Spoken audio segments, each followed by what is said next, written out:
Le livre de Jérémie, chapitre 20. Pashur, fils d'Imer, prêtre et inspecteur en chef dans la maison de l'Éternel, entendit Jérémie prophétiser cela. Il frappa alors le prophète Jérémie et le mit en prison à la porte supérieure de Benjamin, dans la maison de l'Éternel. Le lendemain, Pashur fit sortir Jérémie de prison. Jérémie lui dit, « Ce n'est plus par le nom de Pashur que l'Éternel t'appelle, mais par celui de Magor-Missabib. Car voici ce que dit l'Éternel. Je vais te livrer à la terreur, toi et tous tes amis. Ils tomberont sous les coups d'épée de leurs ennemis, et tes yeux le verront. Je livrerai aussi tout Juda entre les mains du roi de Babylone. Il les emmènera prisonniers à Babylone et les frappera avec l'épée.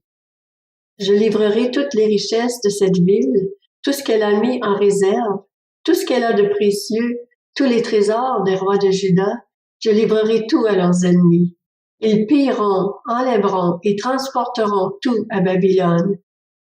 Et toi, Pashur, tu partiras en exil avec tous ceux qui habitent chez toi. Tu iras à Babylone, et c'est là que tu mourras, c'est là que tu seras enterré, toi et tous tes amis auxquels tu as prophétisé des faussetés. Tu m'as persuadé, Éternel, et je me suis laissé persuader. Tu y es allé fort avec moi et tu as gagné. Je suis chaque jour un sujet de raillerie. Tout le monde se moque de moi. En effet, chaque fois que je parle, il faut que je crie pour dénoncer la violence et la persécution. Oui, la parole de l'Éternel m'expose constamment à la honte et aux moqueries. Si je dis, je ne ferai plus mention de lui, je ne parlerai plus en son nom, alors il y a dans mon cœur comme un feu dévorant qui est retenu dans mes os. Je me fatigue à essayer de le contenir sans y parvenir. En effet, j'entends les calomnies de plusieurs. La terreur règne de tous côtés. Dénoncez-le, ou nous le dénoncerons. Tous ceux qui étaient en paix avec moi m'observent pour voir si je vais trébucher. Peut-être se laissera-t-il surprendre, alors nous serons plus forts que lui et nous nous vengerons de lui. Cependant, l'Éternel est avec moi, pareil à un héros redoutable. C'est pourquoi mes persécuteurs trébucheront.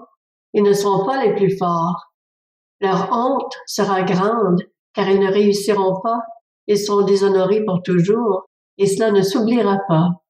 L'Éternel, le Maître de l'univers, met le juste à l'épreuve. Il examine les reins et le cœur. Je verrai ta vengeance s'exercer contre eux, car c'est à toi que j'ai confié ma cause. Chantez en l'honneur de l'Éternel, louez l'Éternel. Oui, il délivre le faible des méchants.